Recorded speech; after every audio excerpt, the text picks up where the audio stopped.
Erev Tov Afula. Good morning in Pittsburgh. Greetings, everyone. My name is Wayne Firestone, and we've got folks from the Netherlands to New Jersey on this call already. Why? Because everyone loves a little bit of Golda. This is the way to start a Sunday, whether it's the end of your Sunday or the beginning of your Sunday, starting the week with a true heroine of women, workers, the Jewish people, Americans who love Israel. The story of Golda is complex and it is layered, and there are pieces of it that many of you don't know about, but we promise you today something new. Something indeed that is a piece of the heritage of Golda Meir that we want to share with you, with our friends in Colorado who are here with us live.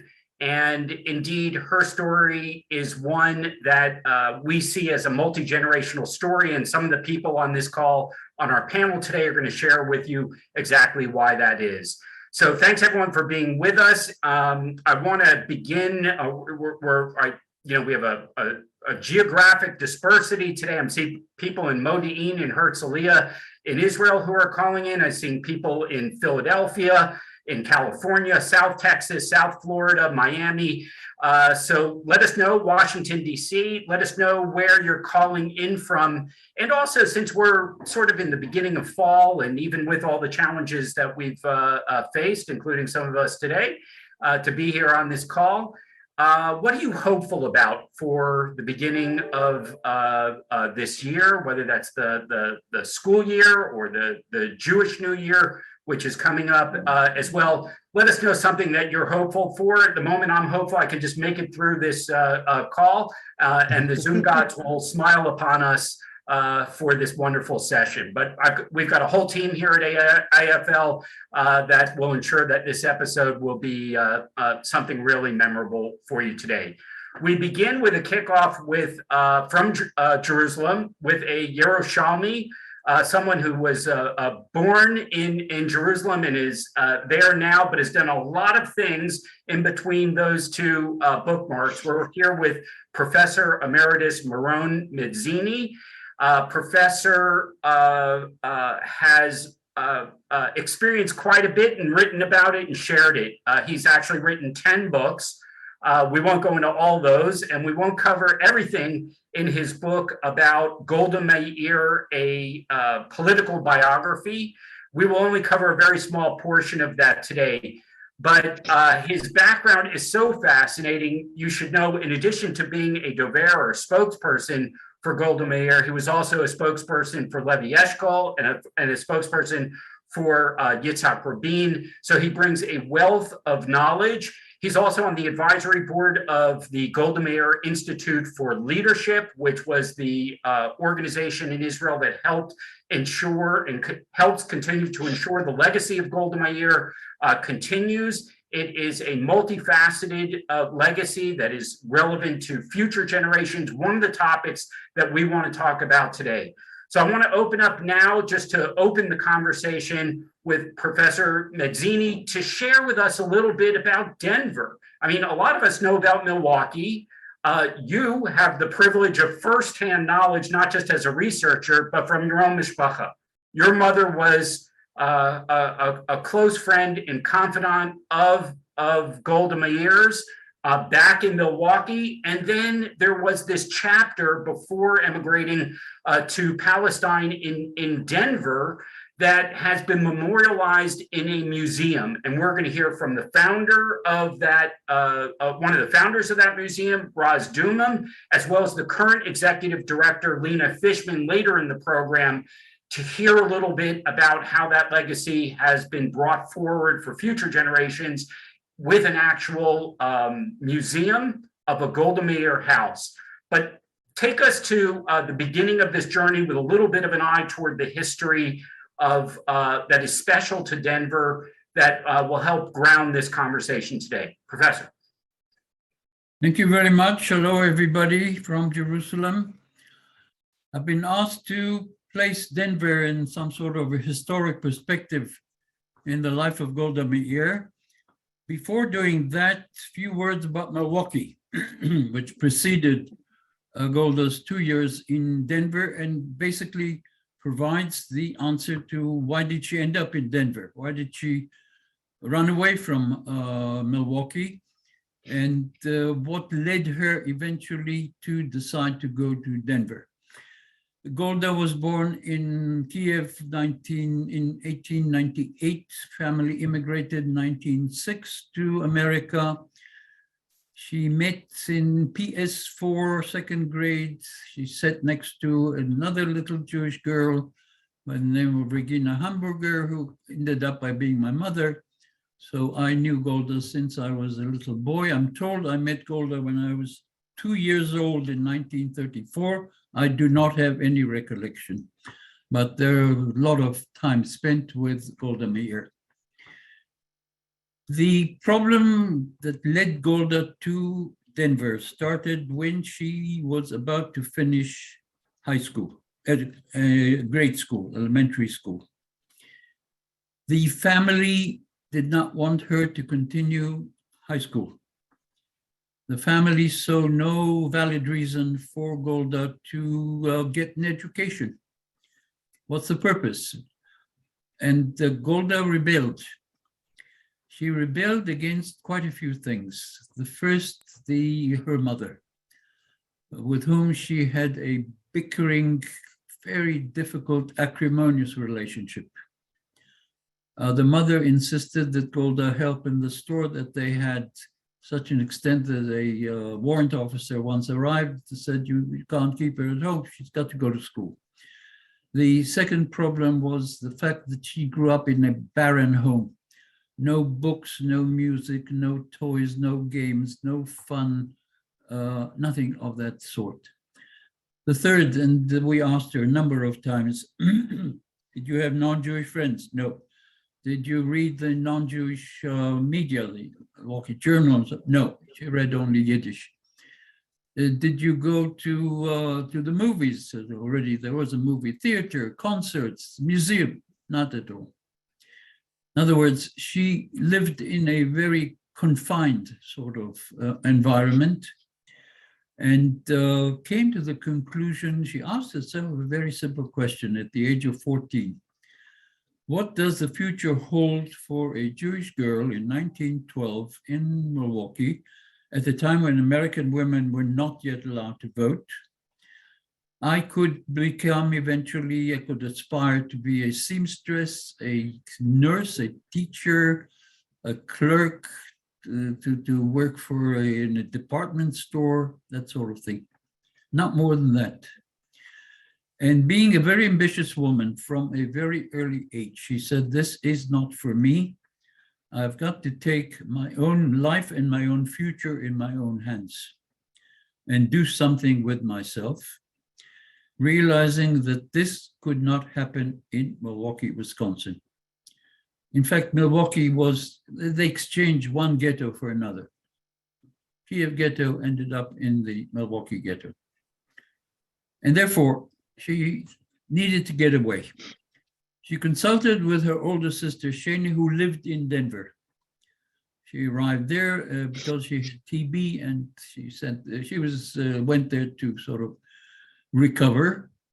And that's where she met her future husband, Shammai. And the two of them conspired together to get Golda to come to Denver, Colorado at the age of 14. And there she'll go to high school. And there was a lot of planning involved in that, in which my mother took part, how to get away, lower the suitcase. My mother picked it up and then hid it at home. And then the next day, early morning, instead of going to school, they ended up at the station. And Golda traveled to Milwaukee. Imagine 1912, 14-year-old Jewish girl on her own, traveling by train to Milwaukee. At the end of the day, my mother was asked, where is Golda? And she sort of held out, and eventually she admitted that Golda ran away to Milwaukee, and this took place after she was beaten up by her parents. Golda eventually ended up in Milwaukee. The postscript is this. My mother wrote her a postcard saying, "The rumors in Milwaukee are that you ran away with an Italian, God forbid." I mean, something worse could be probably running away with an Irishman. But Golda informed the family, "I'm well and I'm in Denver." And she was in Denver for the next 3 years. And Denver for her meant 4 things. The first, she realized that she will now make the decisions governing her own life, no one else. Not her mother, certainly not her father. She took her own fate, her own future in her own age, and she succeeded. The second, she went to high school. The third, she met the man she would marry, with whom she fell in love, Morris. The fourth, he opened to her something she didn't have before, and that is the entire world of music, drama, literature, theater, painting. He used to take her to concerts, he used to take her to museums, he used to talk to her about literature, in other words, an entirely new world. There was one minor problem. He was not a Zionist. She already was a member of a Zionist socialist movement.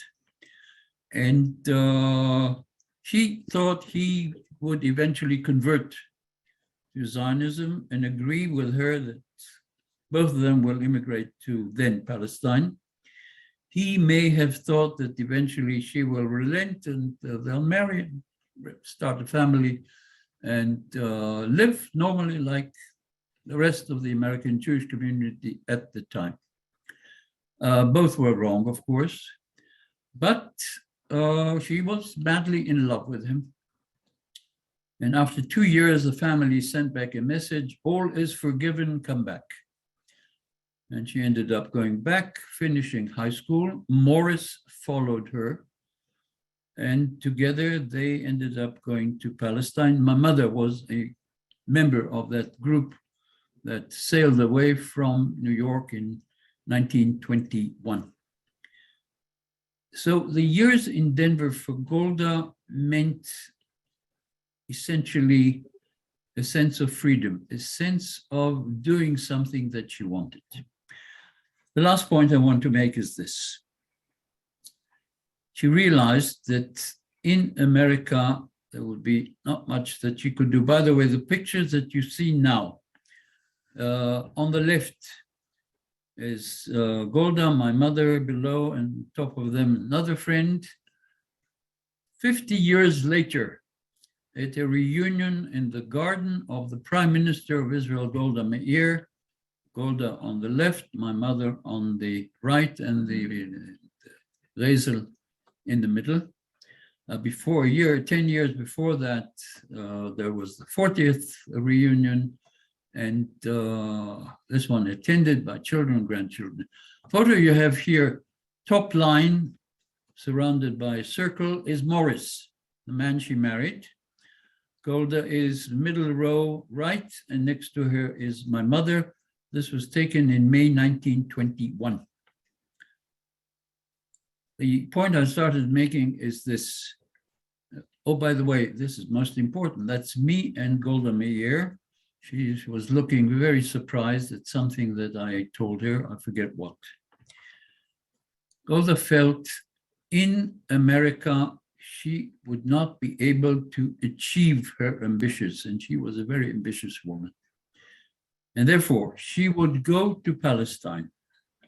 She would become part of that group that would lay the foundations for a future Jewish state. And in the process, she would build herself. And this is exactly what she did. She immigrated. She held virtually every position that her movement, her party could offer, and reaching eventually the top, the Prime Minister of Israel. And in the process, of course, there's a lot of pain and hardship. The marriage never worked out. They lived apart, and but Golda found basically her calling. And she achieved essentially everything that she wanted to achieve. I will be very happy later on to share more ideas with whoever is interested.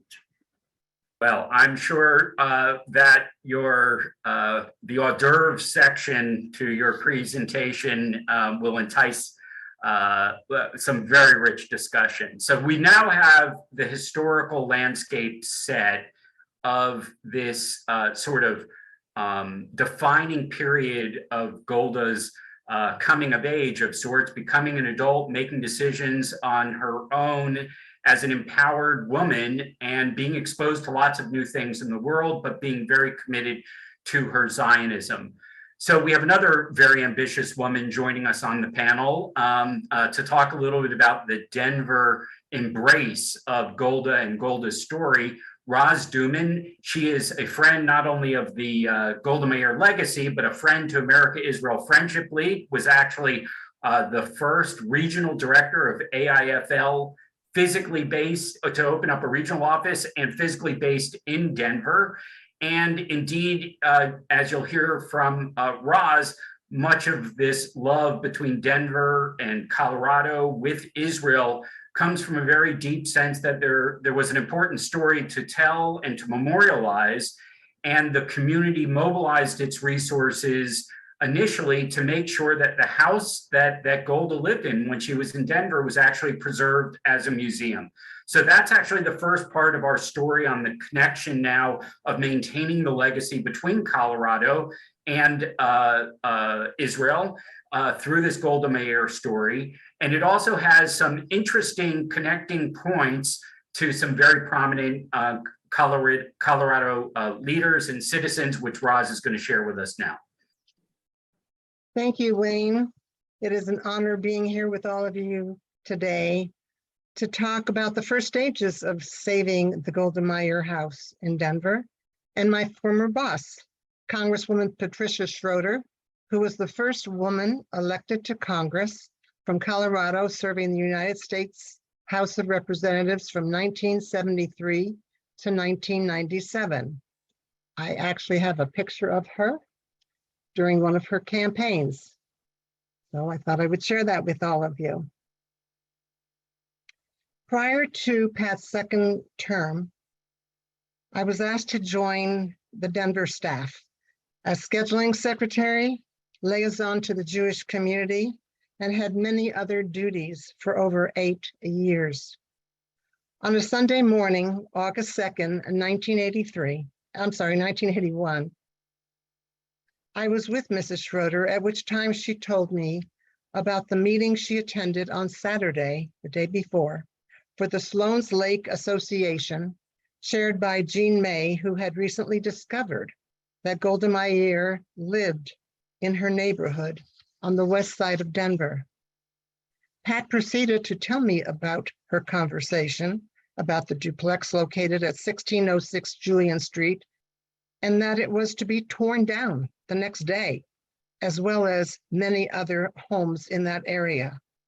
She then looked at me and asked, "Did you know that Golda Meir lived in that house?" I knew Golda Meir had lived in Denver, and I knew she had attended North High School, but I did not know exactly where she lived. Then Pat said to me, "You have got to save that house, even if it means standing in front of bulldozers."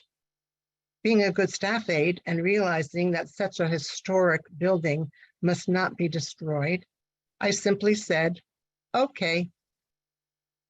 But now what? I kept thinking. I really didn't want to get killed. My first step was to find out the name of the company who was going to take down the house. My next step was to go to the Jewish Federation of Colorado to get help from the Jewish community. In the company's defense, they did not know that Golda had lived there. Meanwhile, Pat flew back to Washington and was given permission to address the House of Representatives, which was recorded in the congressional record. She said, quote, "Mr. Speaker, I normally would not do this, but because of the urgency of the matter, I am really asking my colleagues if they could please help. I just returned from my district in Denver, where people on the west side of the city found out that they have the honor of having a very humble home of a very distinguished woman, which is marked to be destroyed. It was the home of a very notable woman and great world leader, Golda Meir. I am asking my colleagues to join me in a letter to make this one of our National Historic Preservation Trust properties. Her comment ended with, "We are hoping that we can prevent her home from being demolished, and I hope other members will join me in asking that we save this home. I think it is a great national and international treasure, for even though it is small, great things and a great future began there." Quote. Even though there were some people in the community who felt that this little old dilapidated house was not worth saving, we won. The bulldozers didn't come that Monday, and later it was picked up, put on a truck, and moved to a park until we could figure out the next step. A committee to save the Golda House was created to continue the struggle of finding a home for Golda's home. Through the years, it took many meetings, many people, and 2 moves to finally reach its final destination. In September 1998, it was relocated to the Auraria campus. In 1995, the Golda House was designated as a Denver landmark. Recently, I received a call from Lena Fishman telling me that she had been appointed the new executive director of the Golda House and needed permission to pick up my giant file filled with everything that I had saved about the house and brought it to the university many years ago. Not knowing if the file was still there, I was delighted to hear about her new position and told her, "Don't walk. Please run and get that file immediately." This past January 10th, Lena and others scheduled a rededication of the house. I called Pat to tell her about the event. Unfortunately, she could not attend, but asked me to read the following message. After my 1972 election, I was placed on the Armed Services Committee. In 1973, the Yom Kippur War broke out, and the committee flew to Israel. Israel was taken by surprise, and we were very worried. While there, I was privileged to have several meetings and conversations with Prime Minister Golda Meir. There had only been 4 women prime ministers in the whole world at the time, and clearly none in the Middle East. I was totally blown away by her and how she was handling a full-blown war. She has been called the best man in government. During one of my visits to my district, I discovered this amazing woman had spent part of her early life in Denver. My excitement turned to no way as I heard about plans to demolish the house she lived in while in Denver. Many others agreed, and we vowed to lay in front of bulldozers if they proceeded. We had some dissent, for others felt the house wasn't grand enough for Golda, but we persevered. Finally, after several moves to different locations, Metro State University came to our aid and offered a place for it on their campus. We hoped that someday the house would be an inspirational place for young people, a place to learn more about Israel and captivate Denver's place in history. That is finally happening. Thanks so much to all of you who never gave up. It is wonderful to see a dream become a reality. And in closing, Golda lives in Denver today, thanks to all of us who never gave up. Thank you. Thank you, Roz. And that really sort of brings us to today, and with your reference to the passing of the baton from you to Lena, not just with your archive, but with your love and support and the history of how the museum began. Now the museum is in a different environment. It's been rededicated and is actually in the middle as we speak, even though it's early on a Sunday morning in Denver, is full of people, full activity, including Lena, who's going to be joining us shortly live from the facility to participate in our panel discussion. But first has shared with us some of the materials from the museum itself so everyone can see it. And we're going to queue up that material from the current executive director of the Golda Meir House and Museum in Denver. She's a veteran 20-year educator who has taught both in the United States and in Israel for a period of time.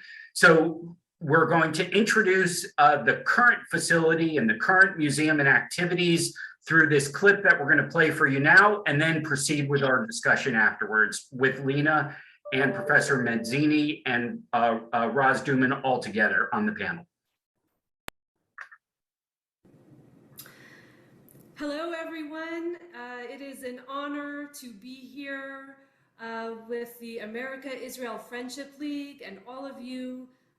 I'm just so excited to share some of the information and stories about this special place, the Golda Meir House Museum and Education Center. My name is Lena Fishman, and it is the joy of my life to be the executive director of this tremendous museum. Right now, I'm here in Denver, Colorado. I'm sitting in this tiny kitchen that belonged to Golda's older sister, Shana. And it's actually truly in this kitchen where young teenage Golda meets her husband, Morris, and we can show a photo of the two of them. So they actually meet here in this kitchen for the first time, and then eventually they will get married. So it's quite special. It's quite special to be here. And Golda lived here when she was 14, and she started high school here in Denver at a public school called North High School. And to this day, North High School graduates feel very proud that the great Golda Meir was a fellow student. When I think about Golda Meir as the first woman in the Western world to be democratically elected to lead a country, to one of the founders of the great state of Israel, a change maker on the world stage, always working for peace, I think about how did that happen? How did a woman in the 20th century who was born into very humble beginnings break down barriers and find her own agency to lead? And in our humble opinion here in Denver, we think that Golda sort of starts on her path towards this agency, towards leadership, right here, right in Denver. We can see a photo of the house that she lived in when she was in Denver. Welcome in. When she was 14 years old, Golda was living in Milwaukee with her family, and she wants to go on to high school and become a teacher. But at the time, women are not allowed to be teachers and be married, so she gets in a big fight with her parents, and she ends up running away from home, hopping on a train, and landing in, of all places, here in Denver, Colorado, at the age of 14 in 1913. And this is a very impactful time in her life, very inspirational time in her life. And we feel a time where she really gets set on a path to choose what she wants to do for her own self, how she wants to impact the world, and where her agency really begins. And we hope that this museum can serve to inspire visitors, that Golda's story can inspire visitors to find their own agency, to break down their own barriers, and perhaps become leaders in the Jewish community, in the Jewish world, as ambassadors for the state of Israel and for social justice. You know, Golda is here in Denver for only a short time, a little under 2 years, but of course it's a very impactful time in her life. And she lived in this house that you can see. She lived on one half of this house with her older sister and her sister's family. This is a duplex, so neighbors lived on the left side, and Golda and her family lived on the right side, and it's just 3 little rooms, and I'm sitting here in the kitchen. And we can see a photo of Shana, Golda's older sister, and here's Shana, her older sister, whose house this really is, and she's pictured here with her daughter Judith, which is Golda's niece. And when Golda lived here with them, Judith was just 2 years old. So she lived here with Shana and her brother-in-law Sam, and with little Judith. And many years later, when this house was discovered, there was a few little baby items that may have belonged to Judith, a little baby shoe, and some talcum powder for diapers, and all of that is really a connection to Golda's family and Golda's time here and what life was like in 1913 in Denver. And this photo is really one of the most special photos in the museum. Many of the photos that we have here you can find in Golda archives all over the world, but this photo really shows Golda's sister and her niece right in front of this house, and shows kind of represents that special time when Golda was in Denver. And as she writes in her autobiography, it's in Denver where my real education began. So this house was discovered, actually, that Golda lived here, and the excitement began about this house in 1981. And we can see a photo of what this house looked like many years after Golda left and Shana left. Of course, Shana goes on to Shana and her family go on to make Aliyah with Golda to Israel. And this house is discovered in 1981, and it looks like this, in terrible disrepair. And there is a heroic effort to save the house from being demolished, to save this amazing story of Golda and her time in Denver. And Raz Duman is one of the saviors of this house. And it's a very much a group effort from persistent community members in Denver that really worked tirelessly to save the house and save the story.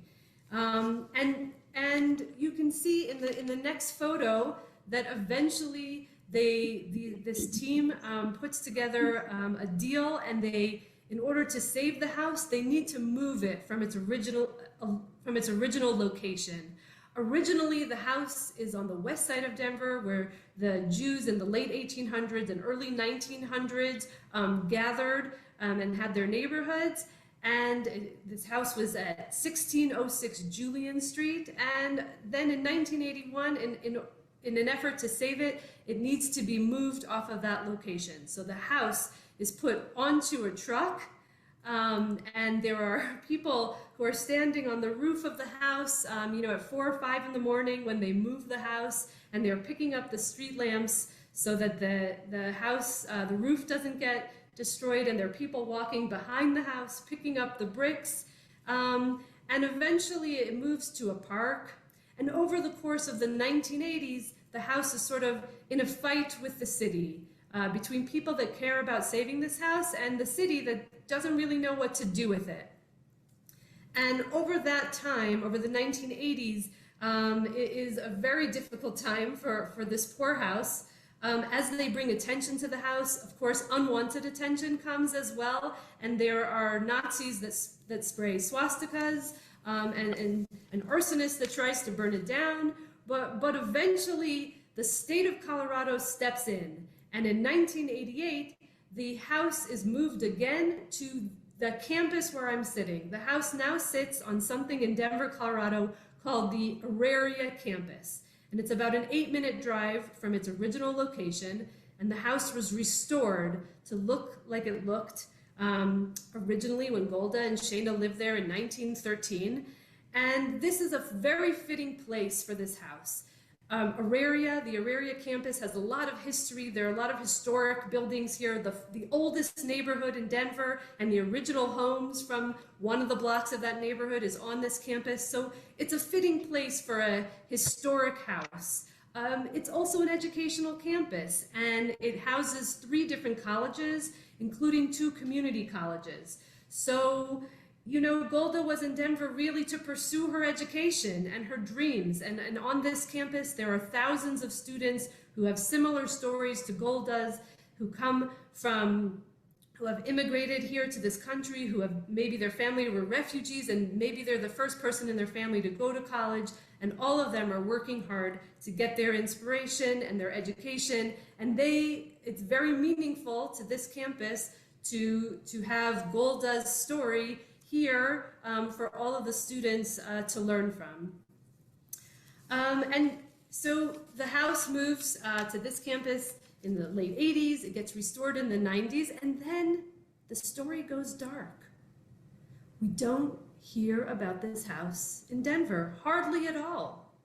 People like Roz Duman might remember that it's here, but most people in Denver have forgotten that this house is here, and the Denver Jewish community and the world Jewish community and the world of people that care about the state of Israel have not, this story somehow gets lost.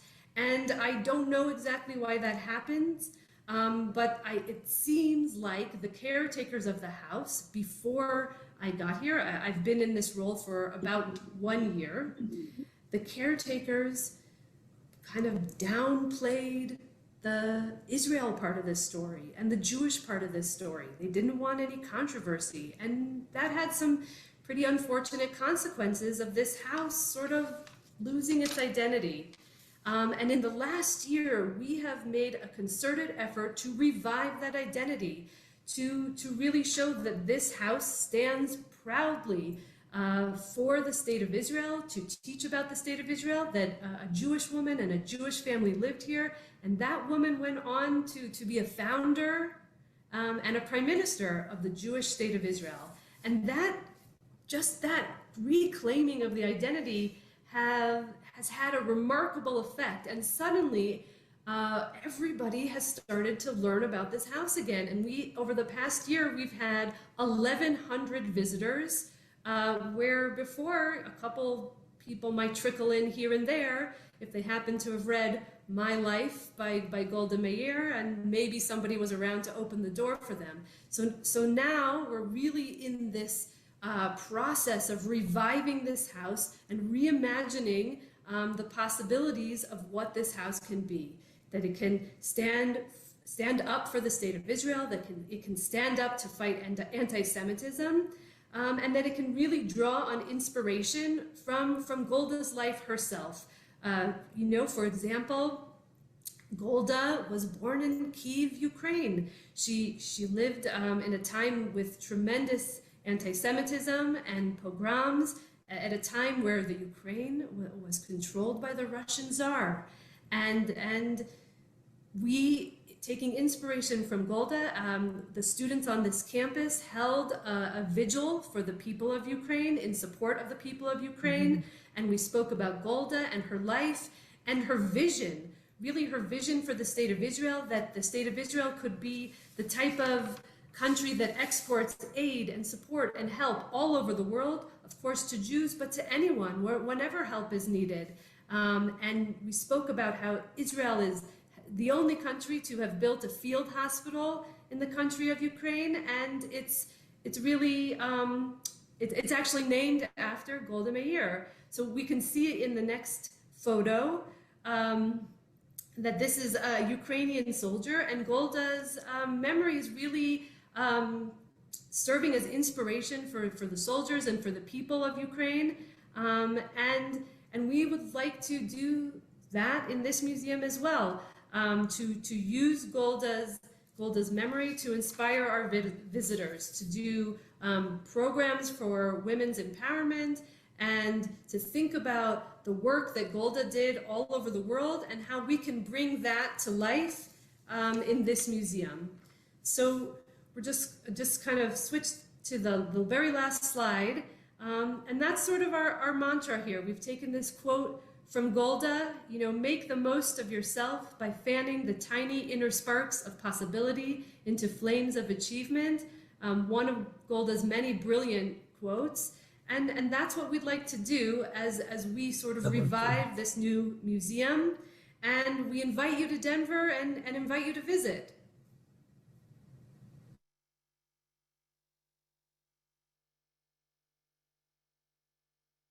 Well, looks like we lost a little bit of Lena, but I promise we have her back for you in a moment after a quick costume change.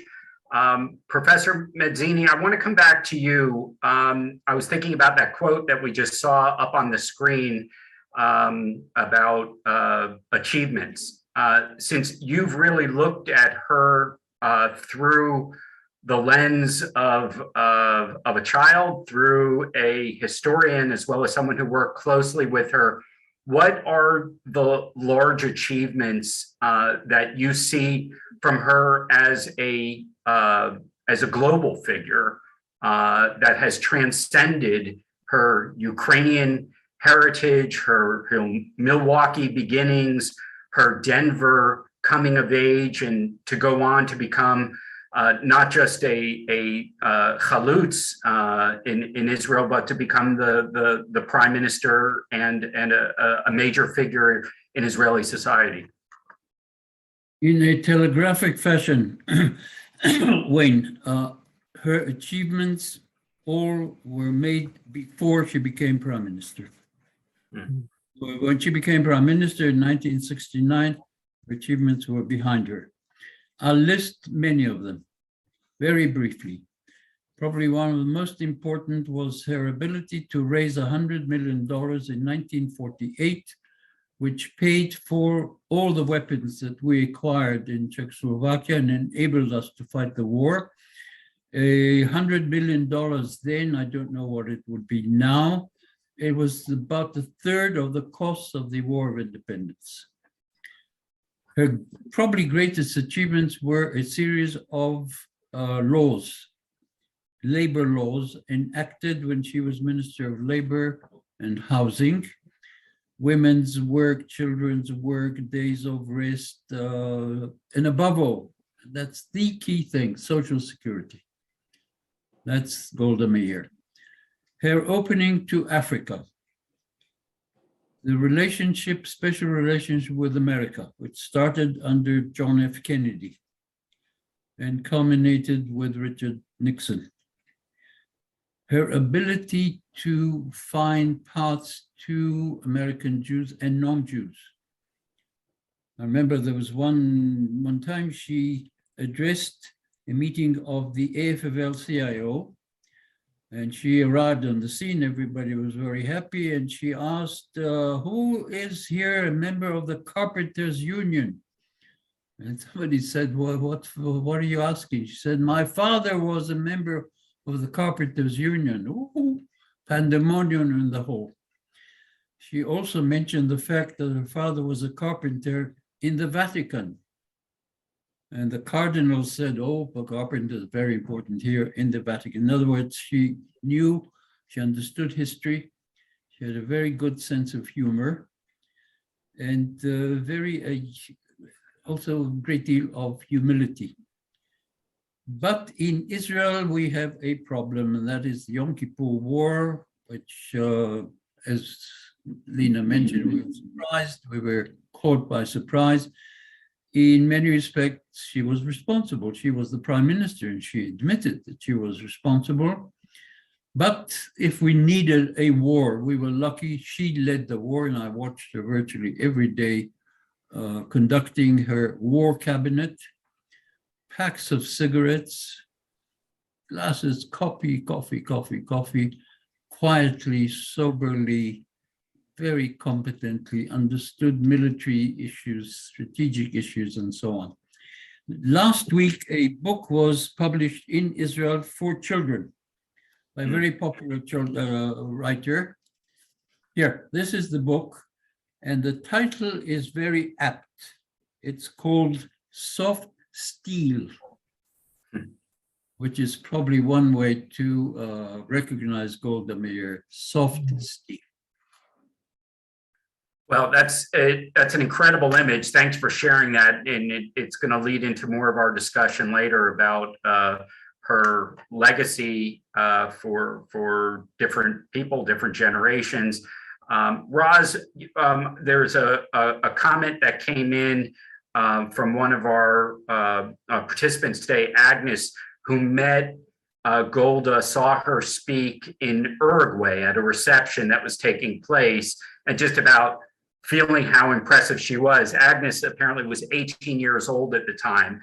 And so as I think about that quote that you read from Congressman Schrader about there only being 4 women world leaders at the time, what can you share from her legacy, from other women leaders or aspiring leaders like even Patricia Schrader, who in not really having very many role models in government at senior levels? What do you think the Golda Meir legacy means, not only within as a Jewish leader, as a leader of Israel, but more broadly speaking to women's leadership issues as you've seen those and championed those over your life and career? The answer to that is to talk a little bit about Pat Schroeder. I started with her. I went to her, actually wanted to get into politics, and decided that because of her tremendous love for all people, not only the Jewish people, but all people, and her values. These were values that I wanted to be around.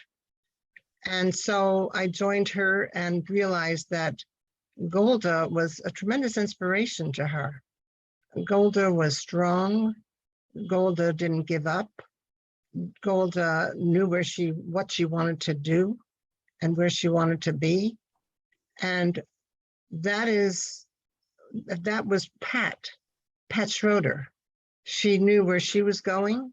She knew what she had to do to bring people together. And I've been asked why, as a non-Jew, did she want to make sure this house stayed? And that's why, because it would be a symbol of women, because that was another area of hers, very strong in women's rights. And she wanted this house to be a symbol of what Golda lived for, so that for future generations, it would go on, those values would go on and on and on. Lena, I want to bring you into the conversation sort of in that very powerful story that you shared about the student vigil on campus for Ukraine, and a recognition that indeed Golda's Ukrainian heritage is something that Ukrainians and other people who aspire to independence and liberty can tap into as a source of strength during these really challenging moments. What did it mean to you in your new venue, in a place where you're trying to establish the contemporary significance of Golda and her legacy in the middle of a war, to see students marching and invoking her name and her story? Yeah, I mean, it was so powerful to see this campus in Denver connect with an organization called Ukrainians of Colorado, and to take inspiration from Golda's life to really take action right now, to see that there is an injustice being done right now, and to learn what can be done, to become aware of what is happening, and all of that with sort of Golda with us, right in front of this house that she lived in as a teenager, and where she was inspired to take action in this world. And it's very powerful that we had that event, and we will continue to have similar events. Just this past Friday, the Golda Meir House Museum helped to sponsor Hispanic Heritage Month for this campus and for the city of Denver. And again, I opened the ceremony by talking about Golda's story and being a refugee and wanting more for herself, similar to many of the Hispanic students on this campus, that really their stories and Golda's stories often intersect, and they can really learn from her. And it's very powerful to have this story living with us in this house. Well, thank you for sharing that, and we're excited. We have people already in the chat who either are near Denver or will be in Denver, and they want to come visit. And obviously, that is something that we're really looking forward to, putting this on the map for everyone. Professor Medzini, I want to come back to you. We had a comment come in from one of our resident historian panelists, David Matlow, asking about Golda's Chicago experience and a reference to the fact that she may have been in Chicago for a while. Is that and perhaps a librarian there for a period of time, or do you have any? I don't recall. She did live in Chicago with my mother. Morris, Golda, my mother, and her first husband, who, by the way, was introduced to my mother by Morris Meyerson. They lived in Chicago for several months between Milwaukee and New York. And they ended up living in New York for almost a year before moving on to Israel. They sailed away, I think, in May 1921. Wayne, 2 comments on what I heard so far. Golda was the 3rd woman prime minister. The first was Indira Gandhi in India. Second was the prime minister of Ceylon, Sri Lanka, whose name I don't remember. Golda was followed by Margaret Thatcher. I attended a meeting between Margaret Thatcher and Golda, and Thatcher later on was very decent. She said Golda for me was a role model, better or for worse, but she was extremely impressed with Golda Meir. The second thing has to do with Golda and feminism. She was not a great feminist. She was not interested. There's a new book just out, will be out. It's called The Only Man in the Room. This was a reference to Golda in Israel, Gever Echid, the only male, the only masculine. She hated that expression. Because essentially she was a single mother. She never divorced. She lived apart from Morris. She saw him very often. He looked after the children when she was traveling and so on. But she didn't have women in her cabinet. I think there were 2 or 3 women ambassadors in the cabinet, very few Knesset members, women. She's not interested in it. One of the tragedies of Golda, when she was prime minister, she lost contact with younger Israelis. She was beginning to live in the past. I accompanied her quite a few meetings with students. And that was a totally different Israel after the victory of the 6-Day War, a consumer society. People wanted to live, have a car and holiday and travel overseas and go to university and apartment and so on. I remember on many occasions, students asked her questions, and she started going back. When we came here 50 years ago, this was the situation. Students said to her, we're not interested what happened 50 years ago. We want to know where you're taking us now. And it was sort of a disconnect.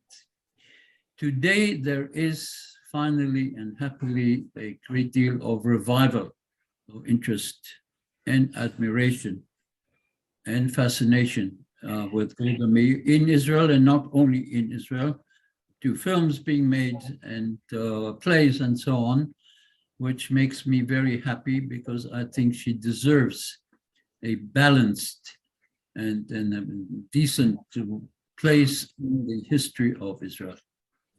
I think we may actually have a photo from the upcoming film. Someone in the audience has already asked about it, and I know Professor Medzini, you're actually an advisor to the film. Can you maybe just say a few words about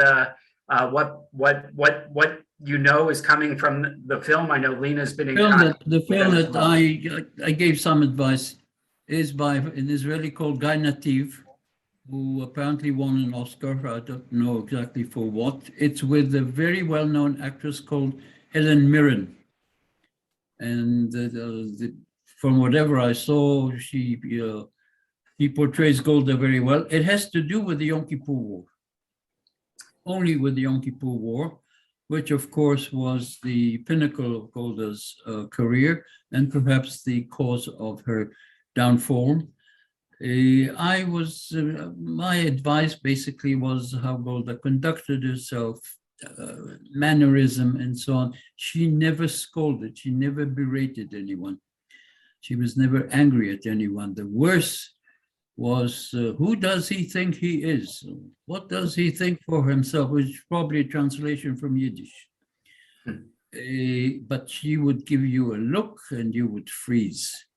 And that was enough to demonstrate, or someone would say something not nice about her. Could you please enlighten my primitive knowledge? And that was enough for people to understand what she meant. Look, she was a fascinating woman. She was gracious, she was nice, she was motherly, she was grandmotherly, but she could be mean and she could be nasty and she could be hard and she could be harsh, most demanding on herself. Well, it's hard to believe that we've actually come to the top of the hour. Lena, I want to give you one more moment to comment on, just hearing those descriptions and hearing Roz's story about the impact of her on a rising political star in America.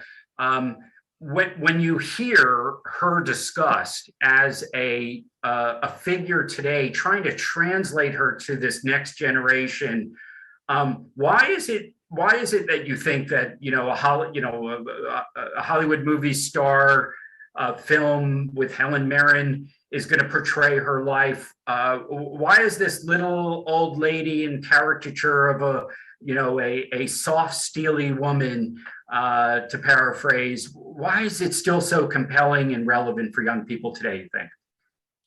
Yeah, it's a great question, and it's unbelievable. Almost anything that happens in the news or events that are happening or that is important right now for women to hear about, for young people to hear about, there's a connection and an inspiration that can be drawn from Golda's life. And I think it's really important to not forget the stories of women, of great women in our past, so that they can serve as role models for the future. We tend to forget the stories of women. When this house was saved in 1981 with Roz and Pat Schroeder, that was just a few years after Golda had passed away, and everybody knew who Golda Meir was. And now, unless you're Jewish or you somehow have heard about her story, the vast majority of the visitors that come to this museum, the students on this campus and students from public schools all around the state of Colorado who are not Jewish, have not heard about Golda Meir, and her story has been lost in history for the general population who of non-Jews, and it's critical to bring her story back There's so much to learn from her, and she's an inspiration that should not be forgotten.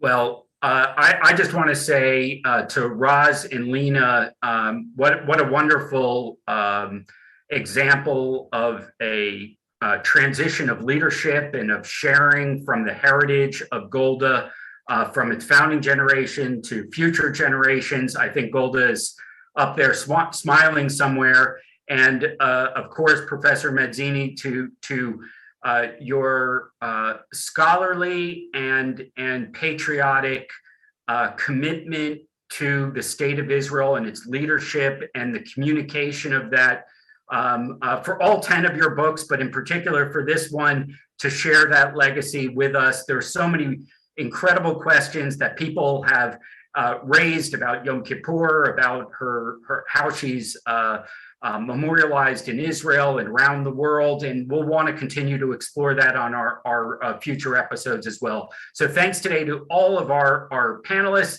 Thanks for a little bit of cooperation from the weather from time to time. And indeed, we want to just one program note here. Next Sunday, we will not be live with our programming because of the Rosh Hashanah holiday. So come back a week after that on October 2nd, where our Israel Prize winning Yossi Vardi will be having another one of his fireside chats with one of the amazing Israeli individuals in different fields of high tech. We're going to be exploring the sense of smell.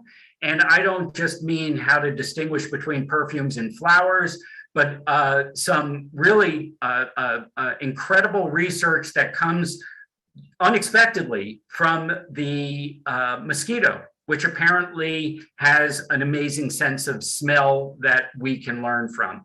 So if you don't like mosquitoes, but you do like smelling, we hope you'll come back. Either way, under any circumstances, we want to wish everyone celebrating Rosh Hashanah a Shana Tova, a sweet, happy, and healthy new year. We want to wish all of our, from all of the AFL family to all of you out there, have a wonderful, safe, and sweet new year. We look forward to bringing you more of this kind of programming and to see and hear your incredible responses to it.